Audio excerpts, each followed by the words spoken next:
Bueno, Víctor, cuéntenos un poquito el motivo de su presencia hoy aquí en la ciudad de Carmelo.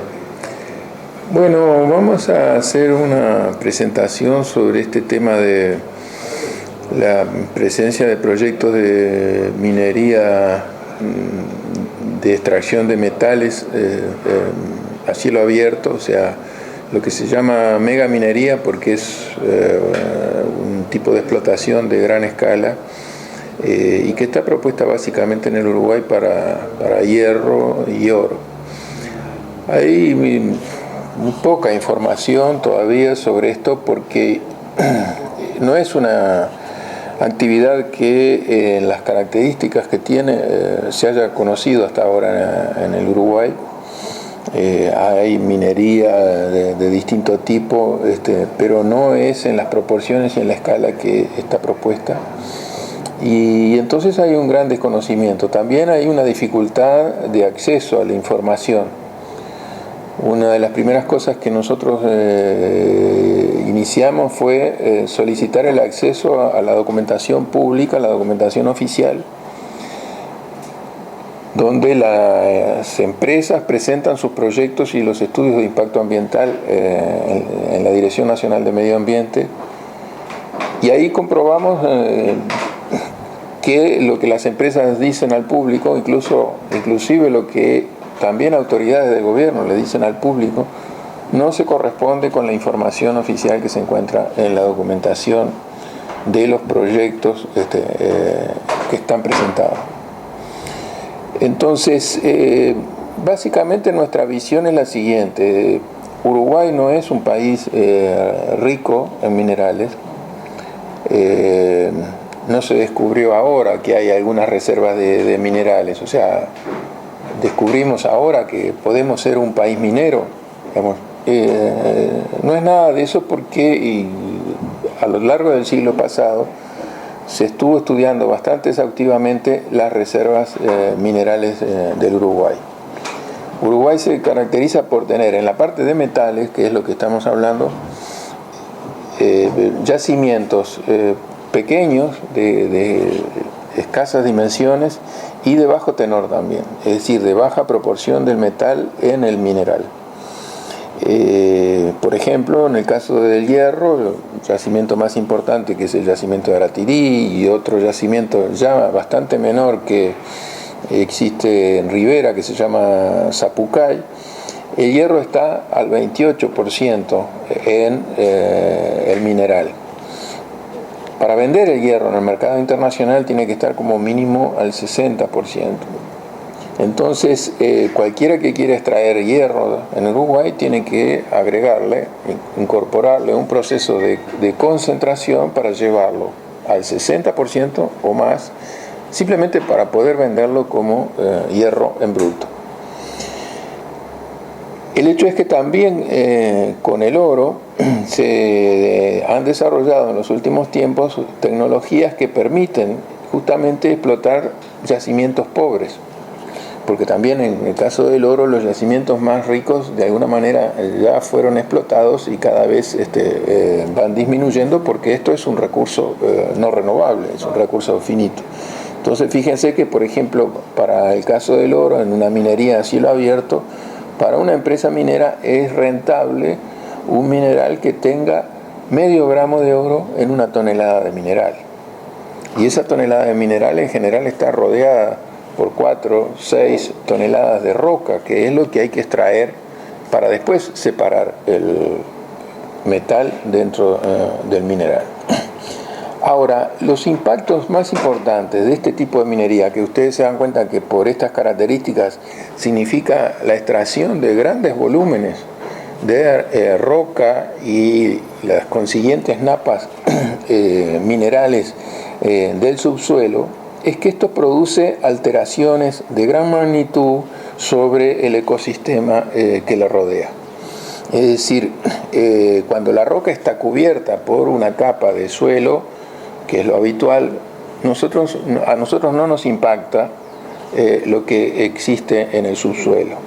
Cuando en estos cráteres gigantescos que se forman para esta explotación, cráteres de más de 100 hectáreas, de 350 metros de profundidad, la roca queda desnuda y expuesta a los factores ambientales del medio ambiente, el aire, el agua, el agua de lluvia, el agua de las napas freáticas. Y entonces esa situación permite que se formen compuestos químicos con los elementos químicos que esa roca tiene.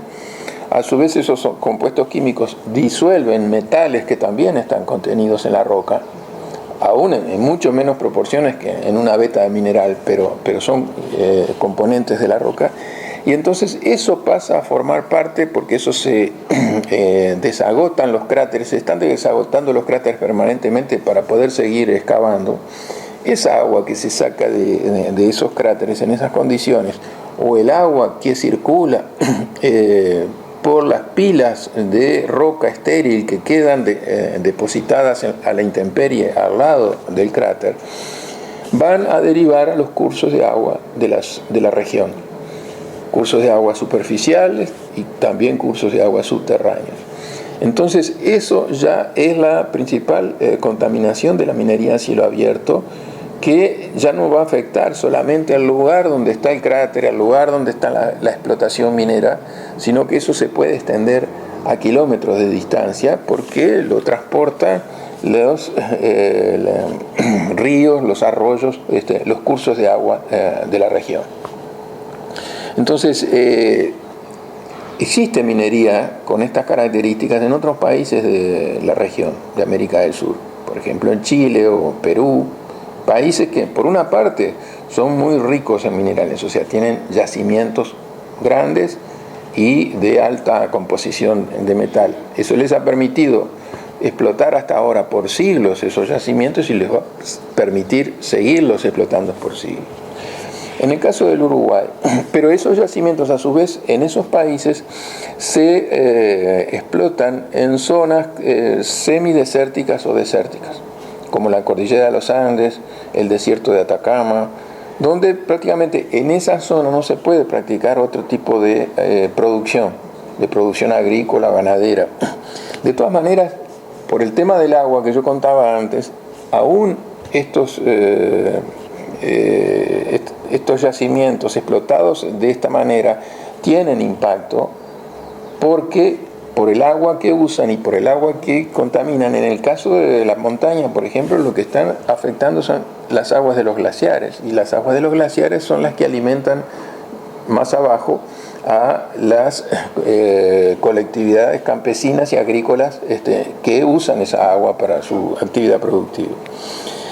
En el caso del Uruguay, nosotros tenemos un ecosistema fértil de suelos y de muy rica irrigación con agua, que es uno de los sistemas privilegiados en el planeta. Es lo que se llama la pampa húmeda o el bioma pampa. Iniciar o desarrollar una explotación de este tipo en este ecosistema significa destruir ese ecosistema, porque en donde se practica esta minería no se puede restaurar la actividad anterior. ¿Qué alcance sería justamente de esto que usted está hablando? La extensión. Bueno, hay, es decir, la extensión directa, inmediata, digamos, más cruda, sería los cráteres, las montañas de roca estéril, y un tercer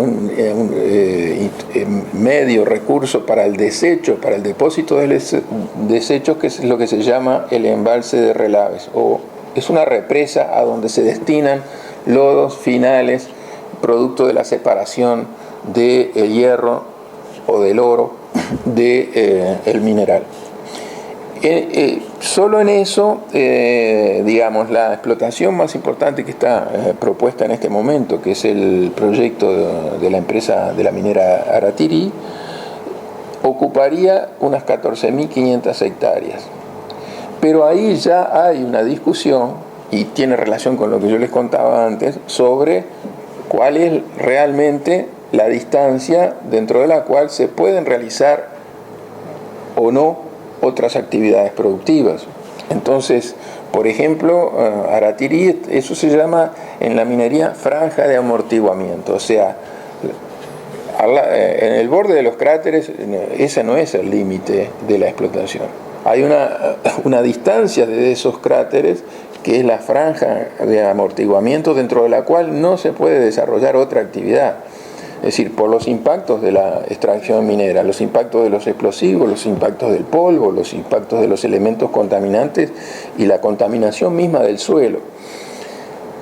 El proyecto Aratiri propone una franja de amortiguamiento de 1 kilómetro de distancia, pero nosotros hemos investigado que por informes incluidos en el propio estudio de impacto ambiental de Aratiri, como mínimo esa franja de amortiguamiento tendría que ser de 3 kilómetros, de 3 a 6 kilómetros. Entonces, si nosotros solamente pasamos a tomar una franja de 3 kilómetros, ya el área afectada, un área donde no se va a poder desarrollar otro tipo de actividad, va a ser de 30.000 hectáreas. Y eso tomando el mínimo de un informe de la propia empresa minera. O sea, nosotros estamos manejando información producto de la documentación oficial, no es información que nosotros inventamos, que la franja de amortiguamiento sea tal cosa o tal otra. ¿Qué tipo de controles podría haber desde el gobierno en todo este tema? Los controles, es decir, puede haber, y supongamos que sean buenos, pero aquí hay una cosa que es la esencia de la actividad. O sea, si yo voy a hacer un cráter de 100 hectáreas, por ejemplo, como son los cráteres más chicos del proyecto Aratiri, que quiere decir un agujero de 1 kilómetro de lado por 1 kilómetro de lado, 350 metros de profundidad. ¿Cómo se puede controlar que el agua que va a fluir de las napas freáticas y que después va a ser bombeada hacia afuera no se contamine? Eso no se puede impedir. Eso se puede procesar de alguna manera después, muy parcialmente. Incluso eso está planteado, por ejemplo, en el caso del proyecto Aratiri, de que esas aguas, en definitiva, la empresa está proponiendo que se use el mineroducto que conecta la mina con el puerto, con la costa de Rocha, y a través de un emisario submarino eliminar esas aguas en el océano. Esa es la propuesta. Entonces, si tú me decís, bueno, ¿qué control se puede tener sobre eso? Bueno, no, es decir, hay cosas que no se pueden controlar. Vos tenés que decir, bueno, esto me parece aceptable o no, pero yo no voy a poder decir esto es aceptable y yo lo voy a poder transformar de tal manera que no sea nocivo o que no tenga un impacto. No, el impacto es inevitable si uno acepta el procedimiento. Entonces, aquí el problema es que es el tipo de explotación. Por eso inclusive nosotros decimos que nosotros no estamos opuestos a la minería en general. Lo que sí sostenemos es que este tipo de minería practicado, además especialmente en nuestro país por las características que tiene nuestro ecosistema, es sencillamente altamente inconveniente para el país.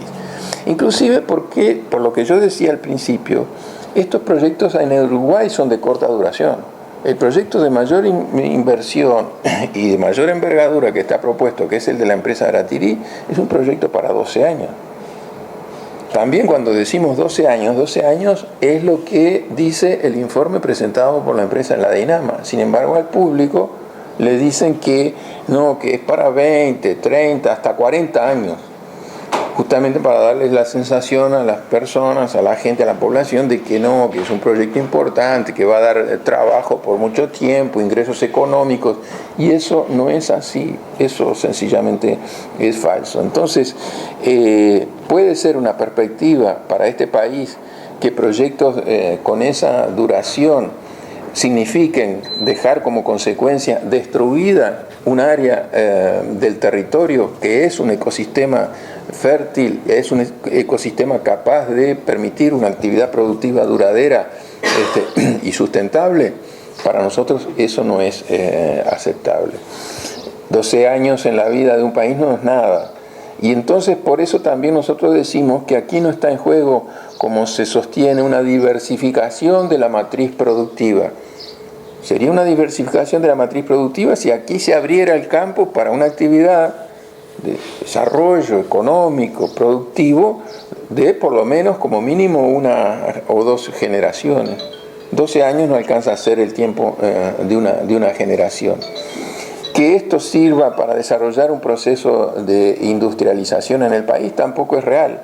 El proyecto Aratirí, tal como está presentado, es un proyecto para extraer el mineral, sacarlo por el mineroducto hacia el puerto y embarcarlo y trasladarlo inmediatamente al exterior. ¿Por qué? Porque justamente lo que hace que estos proyectos aparezcan hoy en el Uruguay es que hay una coyuntura del mercado de los metales internacional donde los precios de estos metales se han multiplicado de manera extraordinaria por una coyuntura especulativa internacional. O sea, la crisis de la burbuja inmobiliaria en España en el año 2007, la crisis financiera por la explosión de la burbuja de los paquetes de títulos hipotecarios en los Estados Unidos, que significó la bancarrota de algunos de los mayores bancos de inversión de los Estados Unidos, crisis de las cuales hasta el día de hoy todavía no se han recuperado estos países, significó que la especulación financiera se trasladó hacia las materias primas y los metales. Entonces, en el caso del hierro, entre el 2008 y el 2011, apenas en 3 años, el precio del hierro se multiplicó por 5. El precio del oro se multiplicó más que por 2. Entonces, estos yacimientos que hay en el Uruguay, que en el contexto de la minería mundial son yacimientos marginales, por sus características, para algunas empresas, que son algunas empresitas con determinadas características que aparecen en el Uruguay, es un gran negocio. Es un gran negocio si ellos sacan en el menor plazo posible y en el mayor volumen ese mineral y lo venden a los precios extraordinarios que hoy está en el mercado internacional. Por eso, además, también nosotros apuntamos a mostrar qué tipo de empresa es la que está negociando con el país. Porque resulta que por una parte nos dicen que esta es la mayor inversión en la historia del Uruguay. Bueno, cuidado. Si es la mayor inversión en la historia del Uruguay, ¿con quién lo estamos haciendo? ¿Quién es el socio? ¿Quién es la empresa que le viene a proponer al Uruguay un proyecto de esta envergadura? Y bueno, y ahí lo que vemos nosotros es que esta empresa, la empresa Aratirí, es una empresa internacional de nombre Samín Ferru, porque el nombre Aratirí quiere decir relámpago en guaraní, es un nombre que lo ponen para hacerse simpáticos con nosotros. Samín Ferru fue creada en el año 2005, en el año 2007 aparece en el Uruguay y en el año 2010 está proponiendo la mayor inversión en la historia del Uruguay. ¿Dónde tiene sede Samín Ferru? En la isla de Jersey, en el Canal de la Mancha, que es un paraíso fiscal. Entonces, si supongamos, firmamos un contrato, si firman los compromisos para este proyecto entre el Estado uruguayo y esta empresa, y si esta empresa no cumple lo que se compromete en ese contrato, ¿a dónde vamos a ir a recurrir? No tenemos dónde ir a recurrir. Incluso en función de eso, acá cuando apareció Aratirí se empezó con un cuento de que era una empresa familiar de la India. Después de la India es el presidente de Samín Ferru, pero eso no quiere decir que la empresa sea de la India y que podamos recurrir a el gobierno indio si tenemos un problema con esta empresa. Después se dijo que no, que a esta empresa se le iban a aplicar los acuerdos bilaterales de inversión con el Reino Unido. Tampoco, porque la isla de Jersey, que es un paraíso fiscal, no responde, no tiene por qué cumplir los compromisos firmados por el Reino Unido. Entonces, nosotros estamos negociando un contrato de esta envergadura, con todas estas posibles consecuencias, con una empresa que en definitiva es una empresa especulativa propia de esta coyuntura. O sea, estas empresas en la minería se conocen, cuando hay una alza extraordinaria de los precios, aparecen estas empresitas para armar proyectos, obtener las autorizaciones oficiales que correspondan al país y vender el proyecto. Ese es el objetivo de estas empresas. Inclusive nosotros encontramos un caso exactamente en estos términos de esta misma empresa en Brasil en estos últimos años. Había adquirido una mina que se llamaba Bahía Mineração, Bamin, desarrolló el proyecto, según ellos el costo del desarrollo del proyecto fue de $300 millones y lo vendió al 100%, en 1 o 2 años lo vendió por $1.000 millones. Esos son datos que nosotros sacamos de internet, dados por las empresas en medios de información especializados de la minería, o sea, no son datos inventados por nosotros, ni es una investigación secreta que sea muy difícil de encontrar. Entonces, esa es la función que tienen estas empresas, se les llama empresas junior justamente por ser jóvenes y de corta duración en el contexto de una coyuntura especulativa internacional. Entonces, acá, cuando nosotros empezamos a tomar conciencia de que estaba tratándose de esta cuestión con estas características, acá, bueno, productores, ciudadanos de distintos departamentos empezaron a pedir audiencias con las autoridades, a pedir información y además de querer saber de qué se trata y poder incidir en las decisiones. Y bueno, lamentablemente eso no ha tenido respuesta del lado de las autoridades. O sea, acá, por ejemplo, en el departamento de 33 se recolectaron más de 1.500 firmas de ciudadanos que le pidieron una entrevista al presidente de la República, no tuvo respuesta. En el proceso de discusión de la ley de minería de gran porte en el Parlamento, nosotros pedimos ser escuchados, fuimos a las comisiones. Sin embargo, el proyecto de minería de gran porte se aprobó exclusivamente con los votos del oficialismo y no contempló no solo los planteos que nosotros podemos haber hecho en nombre de la sociedad o de sectores civiles de la sociedad, tampoco contempló las propuestas o las posturas de sectores políticos de la oposición con los cuales el gobierno había firmado un acuerdo, el acuerdo de la Comisión Multipartidaria, que se firmó a fines del 2011, estableciendo algunos lineamientos para cómo tratar la política en la minería con la minería de gran porte. Y bueno, esos mismos acuerdos en el curso del debate y la definición de la ley fueron desconocidos. Entonces termina esto siendo solamente apoyado y aprobado con votos del oficialismo. Nosotros se lo dijimos en la cara a todos los legisladores. Ninguno de los partidos que está hoy representados en el Parlamento, en las últimas elecciones, en su programa de gobierno, tuvo una propuesta que planteara la minería como una perspectiva importante, estratégica, como se dice inclusive, de desarrollo del país. Entonces, los representantes, los legisladores, son representantes, es decir, representantes de los electores, no son dueños de la voluntad de los electores. Entonces, si hay un tema que no fue propuesto y que no fue votado con la participación de la ciudadanía, bueno, tiene que ser puesto a consideración de la ciudadanía. Y es por esa razón que, inclusive después de que ya se han desarrollado movilizaciones en varios departamentos, incluso recolección de firmas también para realizar plebiscitos departamentales en esos lugares, que hay resoluciones de juntas departamentales que quieren prohibir la minería con estas características en su territorio, que también se pretende desconocer esas decisiones de esas juntas. Entonces, en ese contexto que nosotros decidimos ahora lanzar una campaña para un plebiscito nacional, para promover un plebiscito nacional, por medio del recurso que está en la Constitución de la recolección de firmas, el 10% del padrón electoral, para que sea la población, la ciudadanía, que decida si quiere o no este destino, este tipo de desarrollo para el país. La junta de firmas puede ser, ¿hasta cuándo va a haber plazo y cómo se va a poder hacer la firma? Bueno, las firmas, nosotros este movimiento se lanzó el 2 de diciembre del año anterior.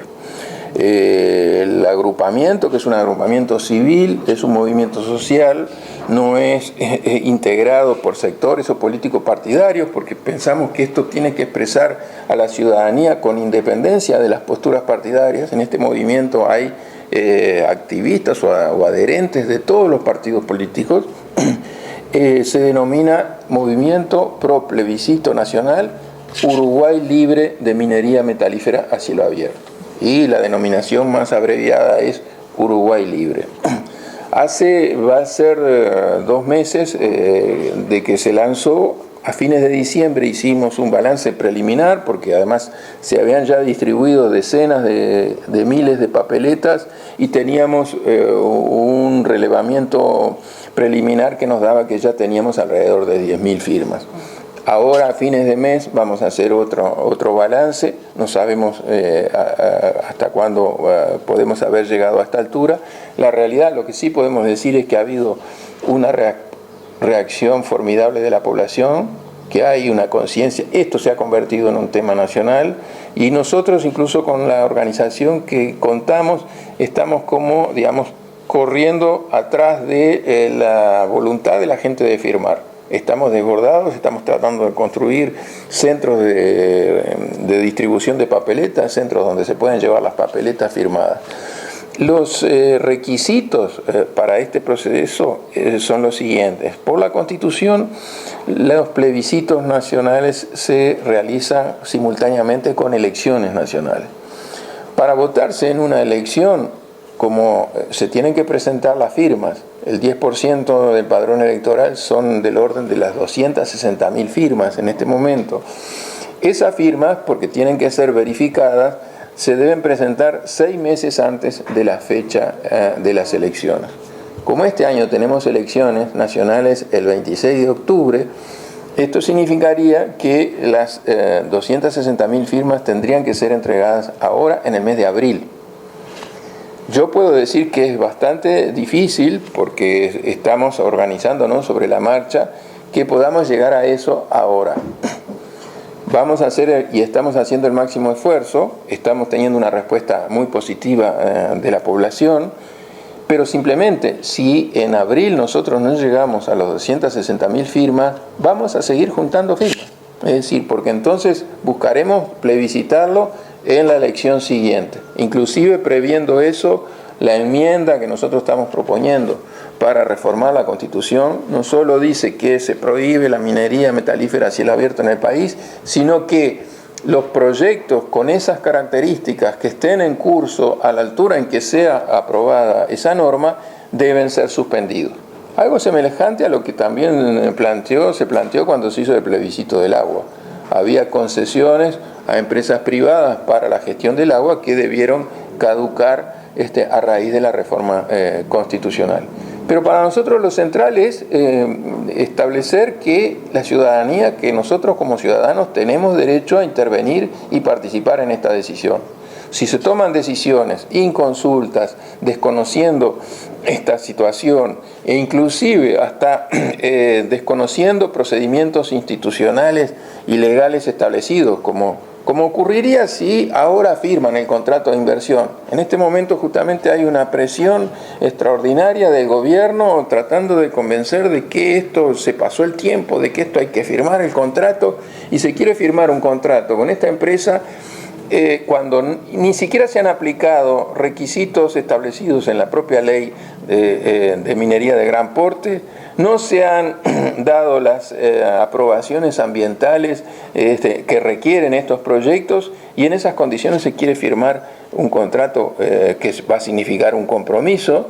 En consecuencia, si ya se compromete el Estado uruguayo con una empresa en este proyecto, ¿qué podrá hacer después la Dirección Nacional de Medio Ambiente? ¿Podrá la Dirección Nacional de Medio Ambiente decir que no, que este proyecto es inconveniente para el país?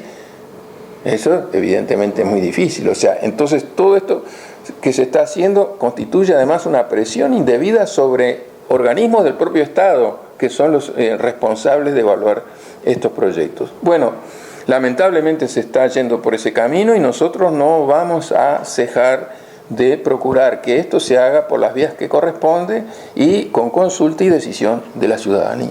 Es eso.